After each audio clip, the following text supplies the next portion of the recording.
ya al abogado Pedro Moncada, catedrático universitario. Ha sido bastante pedido en el chat de Ecuador en directo. Abogado, muy buenos días. Gracias por aceptar esta invitación. Ahí teníamos bastantes mensajes de qué bueno que nos haga siempre un recordatorio de la historia, de las vivencias de este país, pues en esas entrevistas, ¿no? Para que la gente no olvide, para que la gente siempre tenga presente en la memoria todos los hechos y los sucesos que ha vivido este país y esas constantes luchas por la desigualdad que se han dado. Bienvenido, doctor.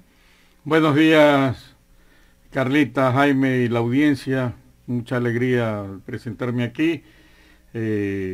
Mucha alegría de saber, pues, que, bueno, todos los 365 días del año deberían ser, por el ser humano, especialmente por los niños, los únicos que deberían ser privilegiados dentro de nuestra sociedad. Negativo que se siga manipulando con el dato del Banco del Pacífico, cuando siendo que es un negocio ambicionado por los banqueros, especialmente por el que está en el poder, el gobierno. Sin embargo, digan que es para eliminar, combatir la desnutrición infantil. Eso es una manipulación. No se lucha contra la desnutrición infantil, que usted estaba hablando, Carlita, en el sentido de no hay un pan a veces en esas mesas, y es cierto, ¿sí? Con una venta de cuando se acabe ese billete, tendrán que vender el Banco de Guayaquil, pues. No, eso no lo van a hacer. O el Banco del Pichinche, entonces abogado, es demagogia. Pero es una demagogia total. Así Hablábamos esta semana, no sé si nos dijo Diego Borja o Carlos Rabascal, que no se puede vender el Banco del Pacífico, porque ese es un bien de la Corporación Financiera Nacional. Así es. Tendrán que hacer, no sé si una reforma para buscar cómo venderlo, pero el presidente de la República insiste en que quiere vender el Banco del Pacífico. Y mire, no era el tema. A ver, Carlita, sí, algo. Y no solamente eso, ¿no? Sino que cómo nos mienten en cada discurso, porque efectivamente el dinero se termina, ¿no? ¿Y cuál es el programa de desnutrición infantil que va a haber? Debería ser un programa avalado en el aporte general de todas las instituciones, pero no hay, porque el dinero se acaba, sin duda alguna. Entonces, ahí es cuando los ciudadanos no profundizamos en el discurso del gobierno. Yo creo que tenemos que ir hacia ese nivel de conciencia, más allá de cuál sea el signo ideológico que nos anime la subjetividad, en el sentido de que no nos dejemos manipular por la demagogia. O sea, un negocio, o sea, yo creo que sería más respetable que nos digan, vea, es un negocio. Es decir, yo creo que la gente lo que más repudiamos es que nos tomen el pelo. Y entonces disfrazar la cosa por alguien que nadie puede rechazar, que se luche contra la desnutrición infantil, pero decir que de esa manera se lo va a lograr, en realidad pues una demagogia, como ustedes también lo dicen, y es una tomadura de pelo a la gente. O sea, está jugando con la necesidad y el derecho de los niños y niñas de este país. En todo sentido, porque hablaba de que los estudiantes bachilleres vayan a las universidades, a las facultades que ellos quieran, no la que el gobierno decida, que iba a eliminar la CNC, etcétera, etcétera, que iba a dar 2 millones de empleos. O sea, y sigue en campaña electoral. Dice, ahora ya desliza hasta el tema de la reelección. No, por ahora no estoy considerando la reelección. En realidad, pues, y sí llama la atención de que él, con tan baja votación y tan dudoso paso a la segunda vuelta, haya ganado las elecciones en segunda vuelta. Es decir, ¿qué está pasando en la psiquis de los ecuatorianos? O en la mayoría de ellos ya, más del 50%, que escoge cualquier cosa con tal de que esos referentes contra los cuales los han envenenado no lleguen. Y si comparáramos a los dos candidatos que habían en ese momento, entre un académico como Arauz, un hombre honesto, y este señor, yo creo que el país sí tendría un rumbo diferente en este momento. Y no lo hablo con nostalgia, pero hay que concienciar al pueblo ecuatoriano de lo que hace, cuál es la consecuencia. Lo mismo tiene que ocurrir en Colombia. Tiene que haber una conciencia, ya que me meto para allá, tiene que haber una conciencia del pueblo colombiano y de los electores. Miren que solo la mitad de los electores concurrieron a las urnas, es decir, un ausentismo del 50%. A pesar de la campaña que se hizo, abogado Moncada, pero justamente inmersos en el tema de Colombia, prácticamente Colombia está viviendo lo mismo que vivió Ecuador. Tiene por un lado, en segunda vuelta, Petro, un candidato de izquierda, y por otro lado, Hernández, que es de derecha. Entonces, todo apuntaría a que sucediera lo mismo que pasó en Ecuador, que el resto de los candidatos sumen sus votaciones justamente al candidato de derecha y en segunda vuelta termine ganándole pues al de izquierda. ¿Usted cree realmente que esto podía pasar, que se va a ir ese péndulo hacia la derecha, todo por de una u otra forma mandar abajo la supuesta ideología de Petro del socialismo del siglo XXI, que es mentira, porque ya lo ha dicho que él no va a ser un socialismo del siglo XXI, él ha dicho que él va a ser un nuevo socialismo, un nuevo gobierno? Bueno, es difícil predecir, ¿no? ¿Verdad? Faltan 2 semanas y media, 18 días exactamente, el 19 de junio es la segunda vuelta. No creo que vamos a ser muy, con todo respeto, ¿no? Muy mecánicos en el asunto o aplicar la lógica formal. En lógica formal así sería, pero la política es mucho más compleja. Sí pienso que va a ser una elección reñida, es decir, no la tiene ya ganada Petro con anticipación. Tampoco se puede decir que es seguro que gane este otro señor, ¿no? Este supuestamente independiente, que no lo es un hombre de derecha por las propuestas, más allá que por las apariencias, ¿sí?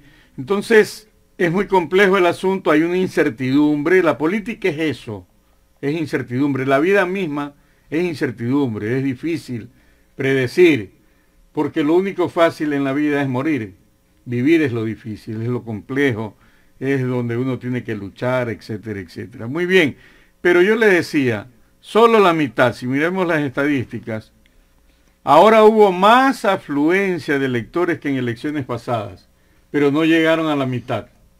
Creo que son el 47%. Bien, ese restante 50% que no fue, ¿qué campaña van a hacer en estas 3 semanas para animarlo a que vaya a las urnas y no venda el voto? Porque hay empresas compradoras del voto. En Colombia. Sí, así es. Eso es una institución, entre comillas, en Colombia. Es decir, que vayan ellos. La mayoría de ese 50% que no fue son los jóvenes. Entonces, si tienen la capacidad de animar a muchos más jóvenes a votar, suponga usted un 20%, yo estoy seguro de que ese 20% se va a decantar a favor de Petro, es decir, a la candidatura que ofrece un cambio real, un cambio en el modelo económico, una cosmovisión de que Colombia deje de vivir del petróleo, no es en un día, ¿sí? Como Fico le enrostraba en el último debate a Petro, es un proceso, es una transición, pero no se puede seguir viviendo el petróleo, del carbón y de la cocaína. De eso es que vive hoy Colombia. Ese es el modelo que le han impuesto el poder de Uribe, un poder que fue derrotado electoralmente, pero que está intacto dentro de las estructuras de la sociedad colombiana. Ese poder fue derrotado, y fue derrotado en realidad por el 70%. Por un lado, Petro, que es un hombre serio, que propone un programa serio para un cambio, una reforma agraria, es decir, poner el elemento alimentación y campesinos, trabajadores, productores, como punto número 1, poner a la educación como el alimento de la inteligencia, para poder tener una sociedad con profesionales responsables socialmente, ¿sí? Que paguen impuestos los más ricos. El otro candidato dice que no hay que subir ningún impuesto y toda una demagogia. ¿Por qué? Porque él es uno de los más ricos de Colombia. Y sí vale que la ciudadanía en Colombia, no sé cuánto sepa. Toma el ejemplo de Ecuador. ¿Cómo hizo la fortuna? Pues porque nos quieren vender el hecho de que puede ser el más pobre al nacer y a punta de trabajo llegas a ser el más rico. Nadie niega la necesidad del emprendimiento, pero eso es una falacia. Depende cómo te muevas en el mundo de las finanzas, qué contratos hagas, qué latrocinios cometas, qué injusticia lleves a cabo, y claro, puedes llegar a ser un magnate, ¿no verdad? en qué negocios turbios. Es decir, eso en Colombia se viene investigando. Entonces, este hombre ha logrado algo fundamental, que todo el mundo habla de él, en bien o en mal, y eso en política es estratégico. Todo el mundo habla del personaje, hablan menos de Petro. Es decir, no se están fijando en la propuesta del cambio de modelo. Eso es fundamental. Sin embargo, lo fundamental es reemplazado por la manipulación, por la imagen. Un señor que dice que lucha contra la corrupción y está inmerso en 1000 actos de corrupción, ¿eso cómo se llama? Demagogia. Un señor que dice que es admirador de Hitler. Bueno, y de hecho es comparado como el Trump. Hablar que eres admirador de Hitler significa entonces que él va a mandar a matar a todos los, por xenofobia, a todos los venezolanos que tienen la desdicha de estar ahí. Es decir, está cogiendo, Hitler cogió a los judíos, él escoge a un sentimiento también xenófobo que está en Venezuela, que está en Colombia contra los venezolanos y que ha sido anidado por los medios de comunicación del poder, ¿verdad? Al igual que acá, y que pretenden endosarle a Petro una responsabilidad de los venezolanos, cuando Petro ha demostrado que quien más se parece a Venezuela es el gobierno y el sistema colombiano, ¿ya? Que tiene migrantes también por millones en el exterior, etc. Entonces, es bien complejo lo que pasa allá y me parece a mí que si se logra que se animen más gente a votar, especialmente los jóvenes que estuvieron en las luchas del 19 por cambiar Colombia, es decir, ha ganado el cambio el domingo pasado. Porque de todas maneras en el imaginario colectivo, por los que votaron por el otro candidato, que va a la segunda vuelta, no. Hernández. Fico representaba concretamente a Duque. Piensan que él también representa un cambio. En realidad no representa ningún cambio. Es un problema simplemente de imagen y de discurso. Pero él lo que termina representando es el establecimiento. Y lo que debe cambiar no es el estilo de gobernar, lo que debe cambiar es el establecimiento, es decir, entrar a un proceso de transición democrática para cambiar las realidades lacerantes de Colombia, que es un problema regional. Tanta violencia que hay ahí. Imagínense ustedes, han asesinado a miles de dirigentes sociales que hacen trabajo en el campo, en los barrios, los matan porque no quieren que hayan liderazgos naturales del pueblo. Es decir, siguen en lo mismo. Acuérdese usted que a la Unión Patriótica prácticamente la diezmaron, la liquidaron en los años 90, ¿sí? En los años 80 y años 90, cuando pretendía pues el Partido Comunista hacer una vida legal a la cual tenía legítimo derecho. Los aniquilaron. Han matado candidatos presidenciales, Pizarro, etc. Es decir, cierran las vías a la lucha democrática y pacífica, siembran es la violencia. Ese es el modelo que está actualmente mandando y que ha sido derrotado en las urnas el domingo pasado. Abogado, a 3 días o 4 días de las elecciones que se realizaron en primera vuelta, ya hay una encuesta en Colombia. Dicen que Hernández en este momento tiene el 41% y Petro el 39%. Hay que ver si estas encuestas que están haciendo en Colombia son encuestas reales, ¿no? A veces crean este tipo de encuestas para desestabilizar al candidato que va primero, ¿no? Lo natural en una encuesta, si es seria, es que ambos suban, porque se supone que en una encuesta los números que alcanzó Petro deben subir, no bajar. ¿A cuáles sube más rápido? Imagínese usted a 3 días del 28 que pase al 40 y pico, ese es un cuento. ¿Ya? Entonces, aquí va a haber una guerra también de encuestas, como existe guerra sucia de esto los viene medios. También con el apoyo de los medios de comunicación. Desde luego, por ejemplo, publican una foto donde está Pablo Escobar con unos amigos de él, y al señor que está al lado de Pablo Escobar le cambian la cara. Esta foto la tomó Reuter, que aclara ayer. ¿Y a quién le ponen en la foto como que está al lado de Pablo Escobar, sin camisa, etc.? A Petro. Entonces eso se llama guerra sucia. Claro que Reuter aclaró porque si nosotros tomamos la foto original. Pero en el imaginario colectivo algo queda. Claro. De la calumnia siempre queda algo en negativo. Eso se llama guerra sucia. Eso que demuestra la desesperación por mantener un modelo ni corto ni perezoso. Fico dio a la misma noche su apoyo. Y eso que había sido reputeado, para usar esta palabra, que por Hernández.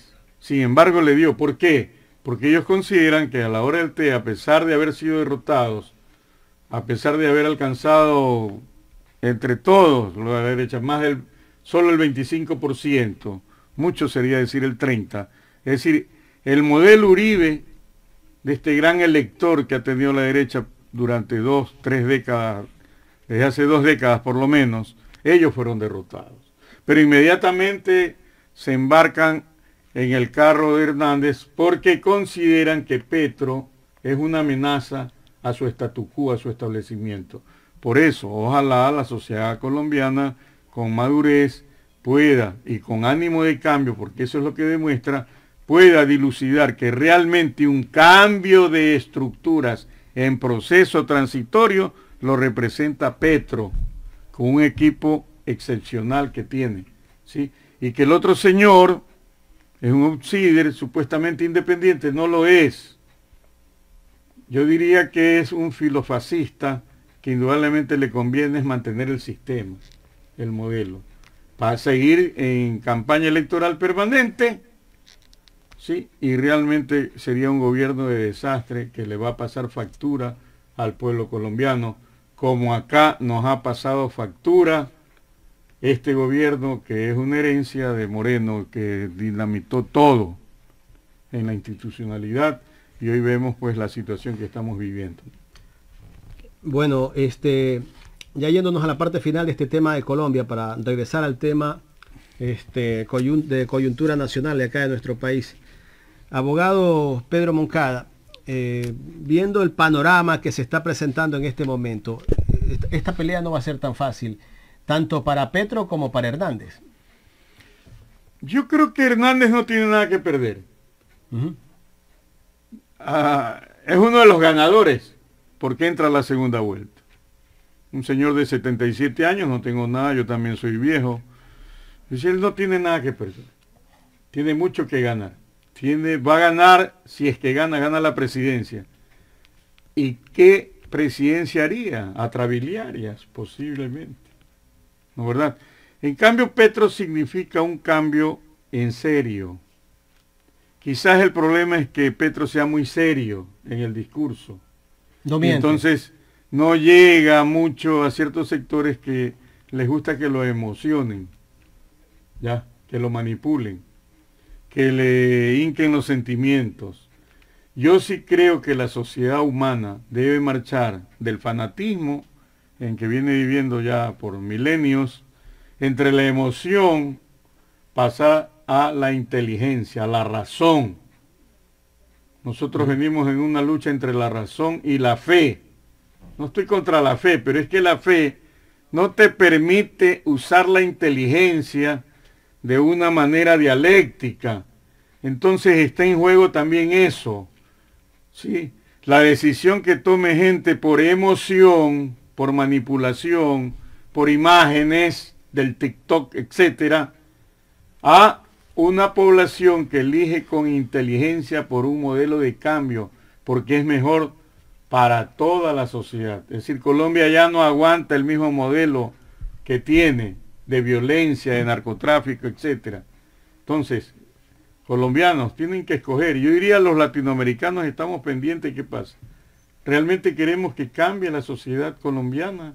Que deje de vivir solamente del carbón, del petróleo, de la cocaína, que sigan desalojándose los campos de los campesinos para favorecer los latifundios que controlan los clanes del narcotráfico, los carteles. ¿Queremos o no ese cambio? Yo diría que la gente racionalmente va a decir que sí. Entonces, ese cambio, y no lo digo por maniqueísmo ni por simplismo, sí lo representa Petro. Lo representa académicamente, lo representa por toda su trayectoria, lo representa por sus equipos. que estarían en el gobierno. Lo representa por su propuesta de que el pueblo sea, que comunitariamente se empodere de otro modelo de democracia representativa, participativa. En eso también estamos, yo creo que en toda América Latina. Es decir, Bolsonaro no es la respuesta para Colombia, ni para Brasil, ni para nadie. Trump no es la respuesta para Colombia. Hitler no es la respuesta para la humanidad. Por lo tanto, ojalá haya un examen de conciencia. Vayan responsablemente los electores que no han ido porque no les da la gana, porque no creen en el sistema. Vamos, hay que creer que se puede cambiar el sistema, por lo tanto hay que ir a votar. Ya, especialmente los más jóvenes. ¿Sí? Si eso ocurre, Petro tendría la primera opción de ganar la segunda vuelta. Si no ocurre y van los mismos y se endosan los votos de la derecha, entonces no tendríamos un proceso de cambios.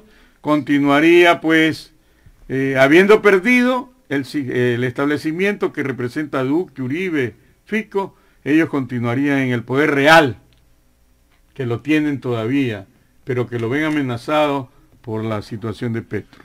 Abogado, ¿por qué lo cuestionan tanto a Petro? Porque es una amenaza a su establecimiento. Por haber sido, por ser un hombre de izquierda, haber sido en algún momento del ELN. No, nunca ha sido el ELN, él dice fue del M19. Sí, fue del M19. Sí, pero fue en su juventud. Y eso no debe dar vergüenza. Él era un universitario, estaban cerradas todas las vías legales. Venía la sociedad colombiana en una violencia de que mataron a Gaitán en el 48, ¿sí? Hasta el cura Camilo Torres había accedido a la lucha armada. Entonces los jóvenes idealistas, valientes de la Colombia de los años 70 y 80, optaron por opciones armadas. Todo ese proceso ya se vivió. Posteriormente, pues, vinieron los procesos de paz, el M19 se legalizó, puso un candidato presidencial, lo mataron dentro de un avión, etc. Es decir, ellos cumplieron, fueron asesinados, fueron encarcelados, fueron torturados, etc. Y sus torturadores y perpetradores, bien gracias, es decir, nunca han dado cuentas a la justicia, entre comillas, en Colombia. Entonces no hay nada de qué avergonzarse. Pero dentro de la guerra sucia se utiliza ese elemento para supuestamente asustar a las mentes conservadoras. ¿Sí? Le han dicho Castro chavista. Hay mucha ignorancia acerca de lo que fue Chávez y lo que fue Fidel Castro, ¿no verdad? Pero Petro demuestra que quien más se parece a Venezuela, si es que quieren achacar, es la misma Colombia. ¿Sí? Con desplazados, con migrantes, con miseria, etcétera. En Venezuela no hay las masacres que hay en Colombia. ¿Ya? Entonces, más bien hay que cambiar eso. Los que teman no volverse venezuelizar el proceso, entonces voten por Petro, pues. Eliminen a la Venezuela en los hechos, si es que ese fuera oiga abogado, el pero imaginario. un ejemplo es Ecuador, pues. Usted recuerda en campaña Guillermo Lasso decía que si gana Arauz, pues nos íbamos a convertir en Venezuela. Resulta que ya no somos Venezuela, ahora somos Sinaloa. De todo lo que estamos viviendo en el tema de inseguridad. Son los relatos que manipulan a la población, son atrasapueblos.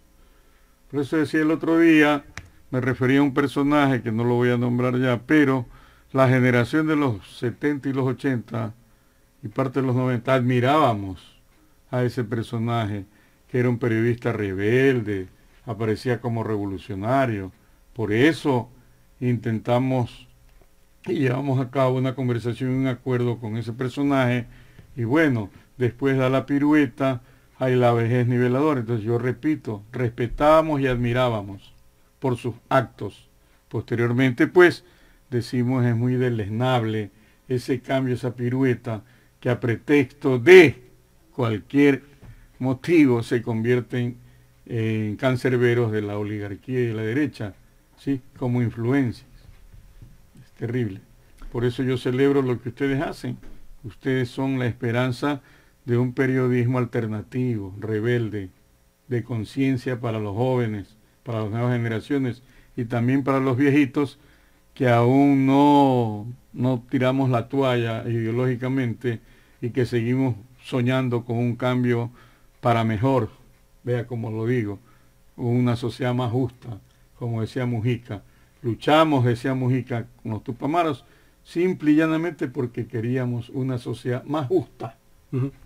Ahora que habla de Mujica, ¿no? Un presidente de izquierda que también fue revolucionario, pues, y fue uno de los mejores gobiernos, yo diría, de Uruguay en estos últimos 20 años.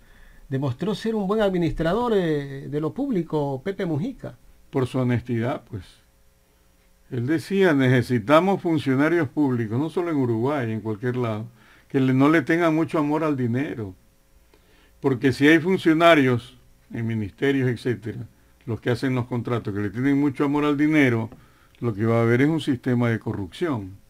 Uh-huh. Entonces él abogaba porque se haga patria. Entonces él vivía de su sueldo y parte de su sueldo lo donaba al partido, a tal punto de que regresó más pobre que como cuando entró a su finca con su tractorcito, no necesita más, sigue comiendo en el restaurante que obliga a que le cobren, sigue en su Volkswagen, y no son simplemente golpes de efecto. Y el nivel de austeridad que tiene su vida, en su casa. Es que no necesita más. Y es que si usted se pone a ver, ¿qué necesitamos para vivir? Yo creo Todos. que... ¿Cuántos Ferraris necesita usted para transportarse? Ninguno. ¿Cuántos yates? ¿Cuántos aviones privados? ¿Cuántos millones de dólares necesita en una cuenta? Por favor, la opulencia es el principal obstáculo al desarrollo de la sociedad. Y la opulencia es producto del capitalismo salvaje. El modelo que ha venido representando Uribe, el narcotráfico, y el gobierno de Duque, es el de la opulencia. El modelo que pretende Petro es un modelo de transición hacia una sociedad democrática desde el punto de vista económico y social y político.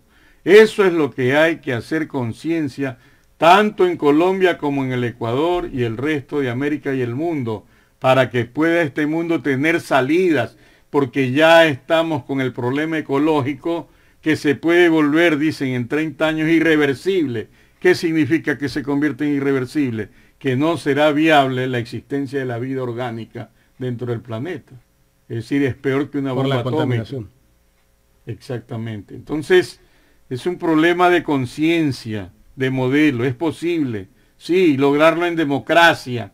Hace 30, 40 años decíamos, solamente se lo puede lograr, solamente se puede derrotar a las oligarquías a través de las armas.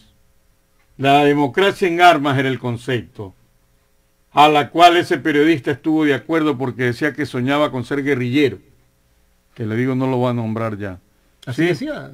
Claro, un sueño. Hay una entrevista que le hacen hace algunos años en un periódico vespertino, no sé si en el Última Noticia de Quito o en el Extra Guayaquil, habría que buscar, ¿no? ¿Verdad? Y él dice, mi sueño es ser guerrillero.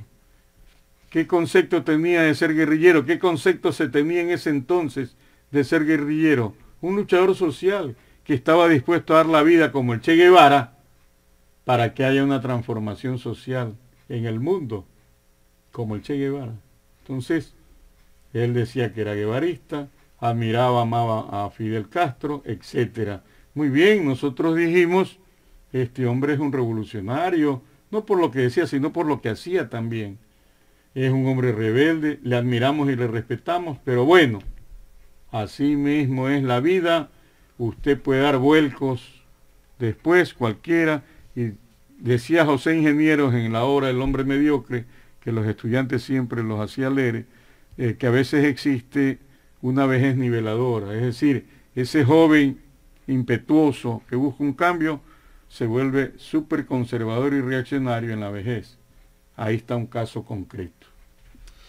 Estamos dialogando con el abogado Pedro Moncada, catedrático universitario. Gracias a todas las personas que están pendientes de esta entrevista en nuestro canal de YouTube y los que están también en la fanpage de Face. En la tarde ustedes ya pueden revisar toda la entrevista y los cortos los pueden ver en las redes sociales. Abogado, ya adentrándonos a nuestro país, todo lo que estamos viendo, la Asamblea Nacional ayer pues al fin destituyó a la presidenta Guadalupe Llori. aunque se interpuso una medida cautelar, de acuerdo a lo que ayer nos decía un constitucionalista como el doctor André Benavides, que esas medidas cautelares ya no tenían efecto porque la comisión multipartidista solo hizo el informe. No fue una comisión que iba a quedar algún tiempo y por lo tanto ya no caben esas medidas cautelares. El gobierno dice que no se ha respetado la institucionalidad, que se está atentando contra la asamblea, contra la democracia. ¿Qué criterio merece ver todo lo que en estos últimos 2-3 meses hemos vivido los ecuatorianos y que a diario hemos tenido que analizar estos temas, que una persona se ha aferrado tanto en el cargo? ¿Y por qué se aferra tanto esa persona a ese cargo, abogado Moncada? Eso habría que hacerle un psicoanálisis. No sé si Sigmund Freud habría que resucitarlo para que le estudie la psique a la señora Yori. Pero en todo caso, mire, ¿qué es lo que vivimos? Vivimos las consecuencias de la consulta popular del 2018 que convocó el expresidente Lenín Moreno. Esa es la consecuencia. En donde se nombró a dedo a un rey o Dios por encima de la Constitución, el nefasto señor Trujillo, que algunos medios lo querían elevar a los altares. Para mí fue nefasto. ¿Qué hicieron ellos? Blindaron a Celi.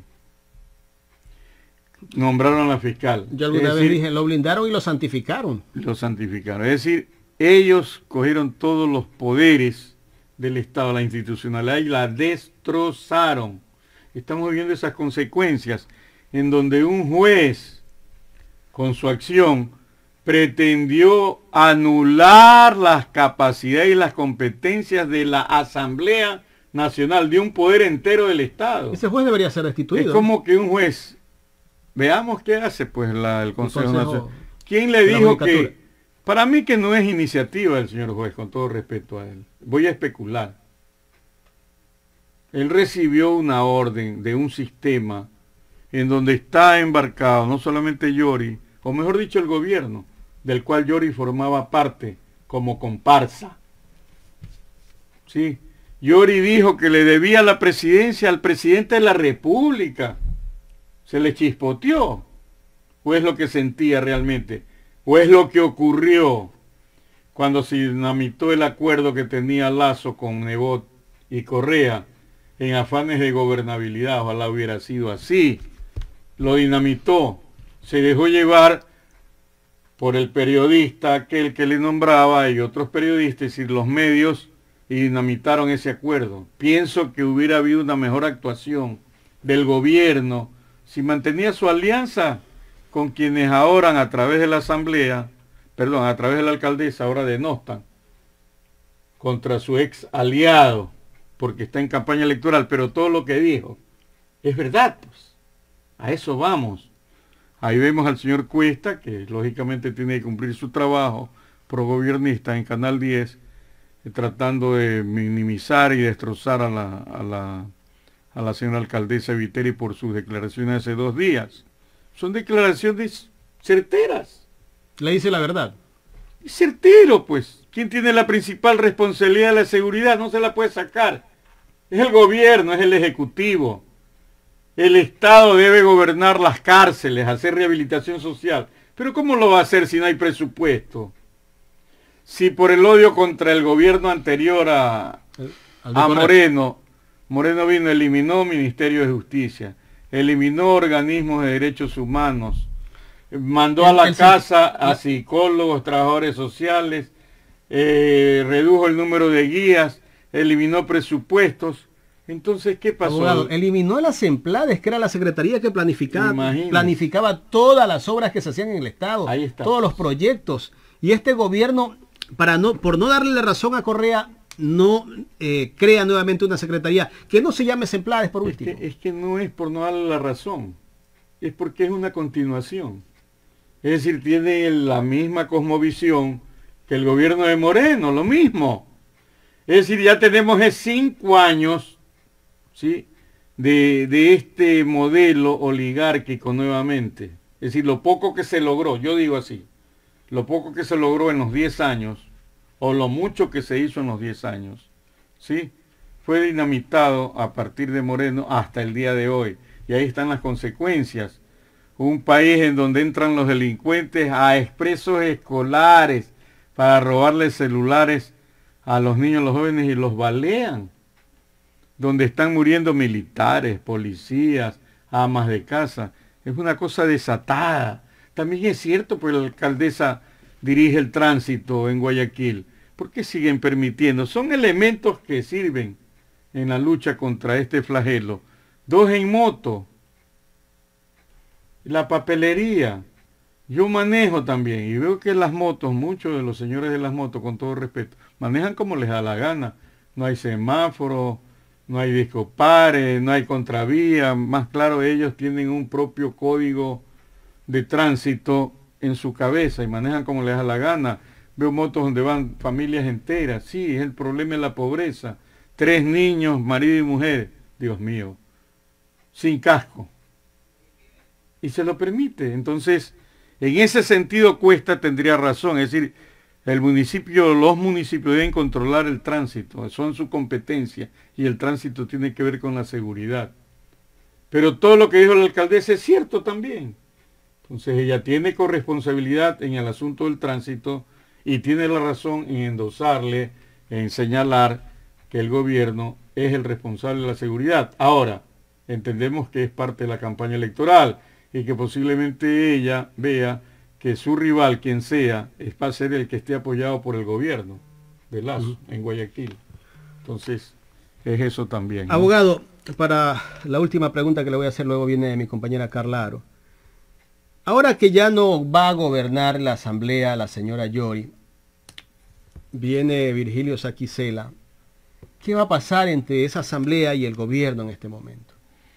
Esperemos que sirva de algo políticamente la defenestración de Yori, porque ya era impresentable la señora, ya prácticamente tenía que ponerse el uniforme del presidente de la República para ejercer la presidencia del Congreso, de la Asamblea. Además, pues con un muy pedestre conocimiento hasta de los procedimientos parlamentarios, ¿no? ¿Verdad? Es decir, me parece, pues, con todo respeto, una persona que no estuvo preparada para dirigir un asunto más complejo a veces que el gobierno, porque usted ahí en la Asamblea tiene bloques de partidos y tiene también diputados que se vuelven independientes. Algunos son honestos, otros están, quien da más, son de subasta para sus votos. Entonces, sí se necesita personas que tengan, pues, capacidad para dirigir la Asamblea,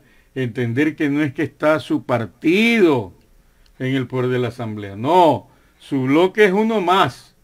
Y entonces cuando llegan personas como Yori, que cree que todos los demás son pendejos, y ella es la única avispada, ocurre lo que estamos aquí. Ojalá que ponga las barbas en remojo este señor, y sí vuelva por sus fueros de la dignidad a la Asamblea. Nosotros venimos de tumbo en cuanto a las asambleas. La anterior, la otra que existió, es decir, han sido realmente, pues, de vergüenza nacional. Doctor, este podría ser un llamado de atención para el presidente de la República, ya que él pues respaldó tanto a Guadalupe Yori, sin embargo no la pudo mantener. Quizás con esto él va a tratar de dialogar, de conversar con la Asamblea para lograr esa gobernabilidad que él tanto añora y que dice que no la tiene, porque la Asamblea es pues su mayor piedra en el zapato. De Lazo no se sabe, porque Lazo puede decir algo en el día y en la noche en la casa le dicen otra cosa, según los chismes de la gente, que son los que más le gusta al pueblo. Es decir, por un lado su ministro de gobierno le dice hay que dialogar con la Asamblea, y al otro día, después que pasó la noche y recibió instrucciones en su hogar, él comienza a atacar a dirigentes políticos de la Asamblea. ¿Qué diálogo va a hacer? ¿Podríamos decir que en la Asamblea hay una nueva mayoría? Hay una nueva mayoría. Ya está un pero poco más fuerte. Esperemos a ver cómo esa nueva mayoría enrumba a la Asamblea en una labor que realmente favorezca los intereses del pueblo. Hasta ahora no los ha favorecido en nada. Ha sido un apéndice por la dirección y por el comportamiento que tenían muchas bancadas, un apéndice del Ejecutivo. Y como el Ejecutivo ha tenido una conducción del país absolutamente errática, demagógica, entonces la Asamblea se volvió impresentable. Esperemos que haya un mea culpa de la Asamblea, porque lo que hizo fue defenestrar a quienes ellos eligieron en mayoría, en mayo. Ellos le eligieron, la mayoría, 70 y pico de votos.